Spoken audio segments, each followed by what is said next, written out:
Alrighty. Hello, everybody. First, I want to say thank you guys so much for watching. If you're new to my channel, my name is Yu. Hi, I'm Yu on YouTube, and this is the channel where I do, religious stuff, logo stuff, philosophy sometimes. But I'm starting to get into these kinds of things, and it's something that I'm really interested in. So I invented this thing called omnicoherence theory. Now, this isn't perfectly new. It is just something that I've refined for myself, and I laid it out in a chart because, this is what I aspire. As a Christian who's inquiring Catholic, this is the kinds of things that I love to do. So, without further ado, we're going to go through omnicoherence theory, and I'm going to take some time to actually explain some of these things. And I'm doing this all off the top of my head, so I might talk in a couple circles, but bear with me here. Okay, so the first one is going to be omnipresence coinciding to omnipotence, or how omnipresence entails logically omnipotence. So the first thing with omnicoherence theory is it relies on the predicate that all of these things are maximal, meaning infinite in potential. So if you were to grant one, then all are required to grant the other. If one is not granted without the other quality also being granted, then all of them fall apart. So the demonstration is how exactly they coincide. So, or how exactly they must entail each other. So, because God is all present in all possible worlds, he must then be able to affect all things. Now, this kind of explains itself, but what this necessarily means is that because God occupies all space where space is possible, meaning even space that is outside of our current understanding of what space is, all the way down to the quantum level to potential worlds in and of itself, meaning that even modal logic would come into the case here, or potential possibilities of other worlds existing. God would then occupy that space. If it's possible he exists, then it would become necessary that he exists in this case. And then the next one would be omnipresence linking to omniscience. So, because God is all present, in all possible worlds, he must conceive all knowable facts and things in any world. So, in what I mean by this is God can't know anything that God can't know. So that would just be a contradiction. It would be a contradictory statement that God must know all things, therefore there's nothing he cannot know. So that would be that if there is anything conceivable, even impossibly conceivable to our own mind or within our logical constraints, then it must be necessary that God then knows that thing. Otherwise, he would not be all present because he's not present to conceive that. And furthermore, he must be all knowing because he cannot be everywhere and not conceive all things. Otherwise, he'd be an ignorant, all present God, which no Christian should ever grant. Okay, so we're going to move up. There's some side things here like wisdom, will, truth. We'll get to that soon because it requires all of these things together. So this is what's called the 10 dignities. I don't remember exactly who made it, but my friend Tulix, he introduced the 10 dignities to me, but we'll get to that sometime soon. The next one will be omniscience, entailing omnipresence. So, because God is all knowing, he must be present to experience all conceivable things. So, this is called phenomenalistic knowledge, meaning that your presence will then be in whatever is known to you.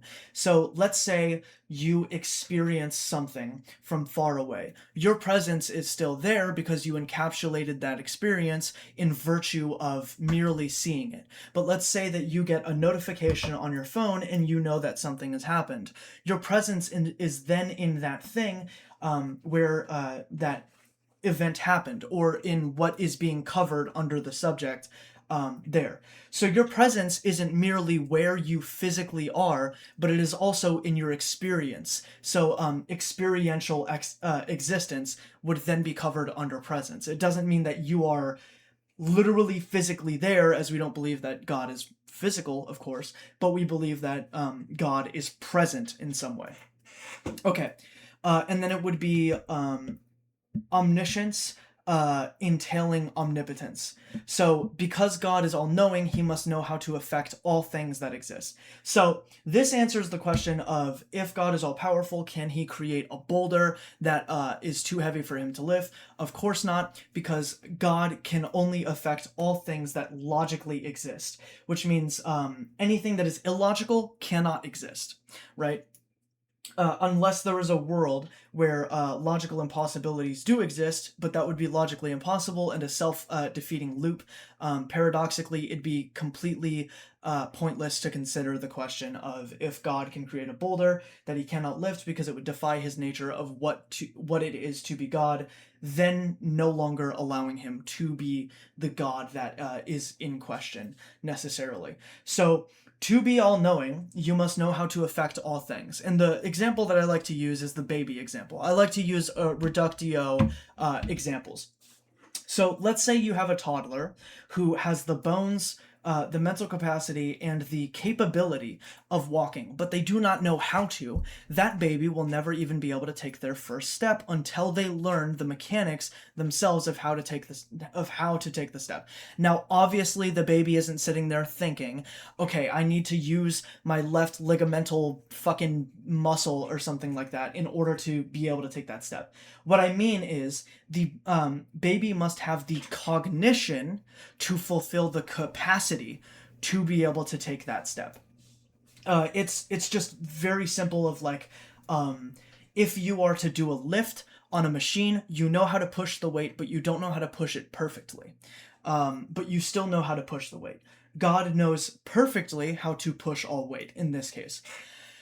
Okay, there's a lot.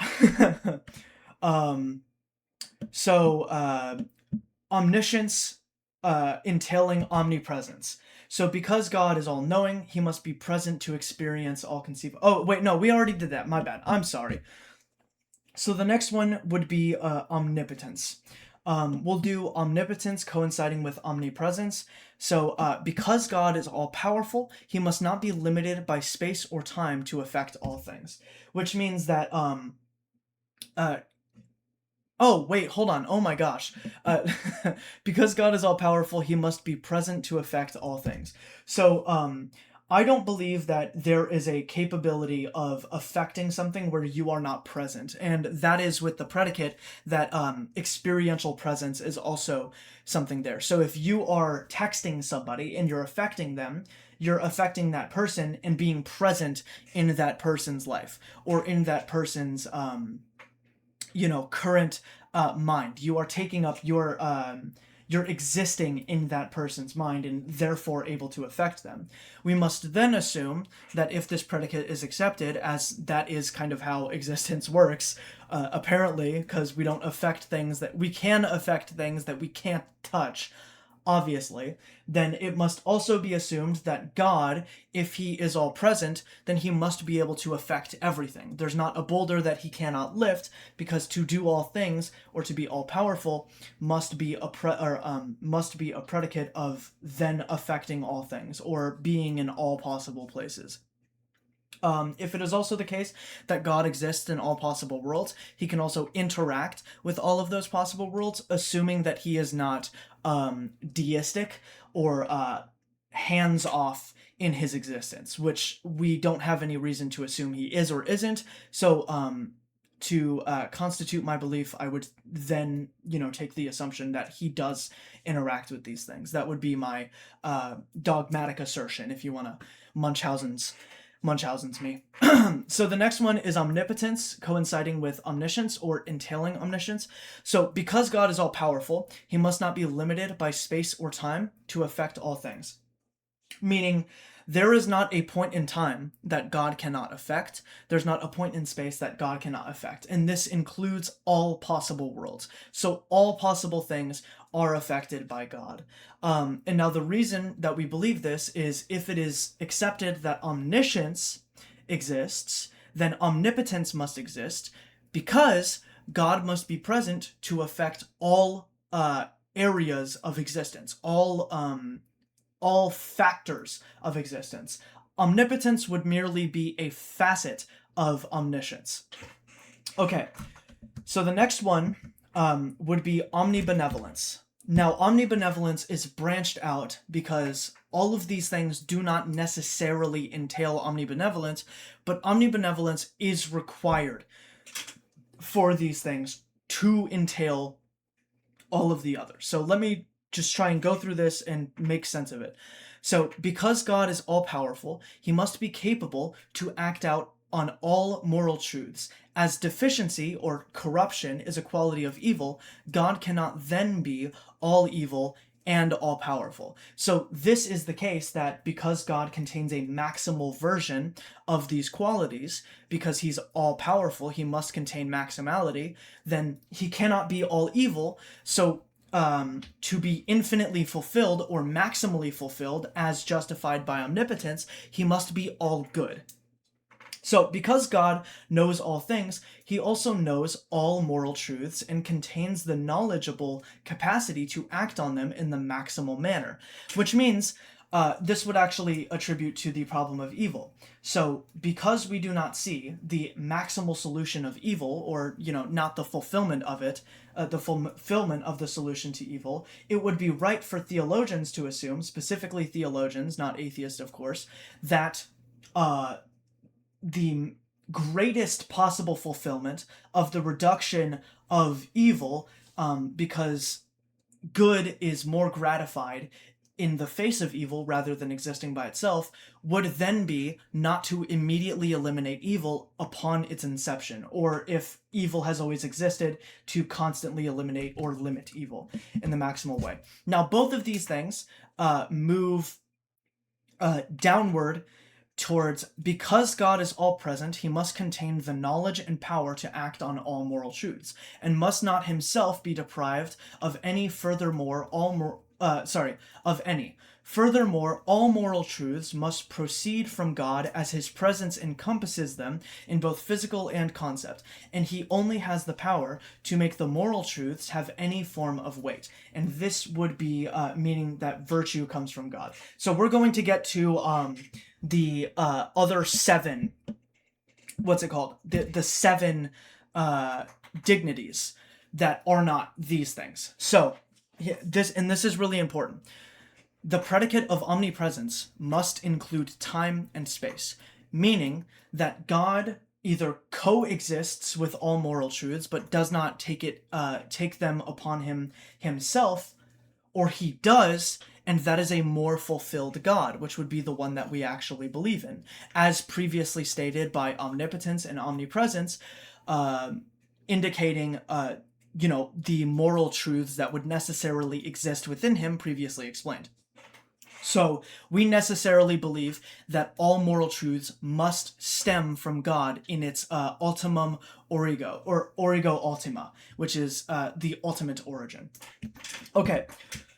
So, the first one would be truth. Because God knows all things, he would know all moral truths, which means truths come from him if previous predicates are accepted. So, the reason I keep saying if previous predicates are accepted, I acknowledge that not all secularists, most often the dishonest ones, are not going to accept my predicates. And that's totally fine. But these are the things that are required, and the predicates can be argued about. However, if we are not to strawman my belief, then these predicates must be accepted. So that's why I keep reiterating this. Okay, so will. The next one is will, and this was the hardest one for me to justify. So because God knows all things, and because God is all present, then it must be that all good things would come from his own will, as he encapsulates all moral truths. So he wills them to exist. Or, again, they coexist with him, but are also a quality within him, as God is ever encapsulating, even in conceptuality. So next would be wisdom. Because God is all present in all possible worlds, he conceives all knowable facts, meaning the maximal output of these knowable facts would stem from God. And the reason I did the omnic qualities first rather than the eternity, wisdom, will, whatever, is because these would be the entailments of the omni qualities, or the omnicoherence theory that I made up. So the next one would be eternity. So because God exists in all potential time, or an all-knowable, literally all things, all conceivable things, then it must be the case that he has existed forever. It is impossible to have a start or end, so nothing could have created God.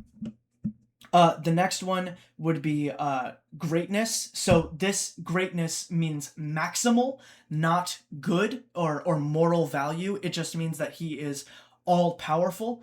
And it would stem from the entailment that because God is all knowing, he must know how to affect all things, which means he contains the maximal quality of all qualia. I could have put that in the center and have all of those things coincide with greatness, but I didn't think about that. And then the next one would be glory. Because God is all powerful, he must be capable to act out on all moral truths as deficiency. So he is maximally glorious and wishes to act on the maximal state of achieving glory, or achieving, beauty in his own vision. Essentially, to glorify himself is to do the ultimate good. They would be the same thing. So then the next one would be virtue, and this is derived from because God is all present, he must contain the knowledge and power to act on all moral truths. And this last one is for us. Virtue is for us to act on within God.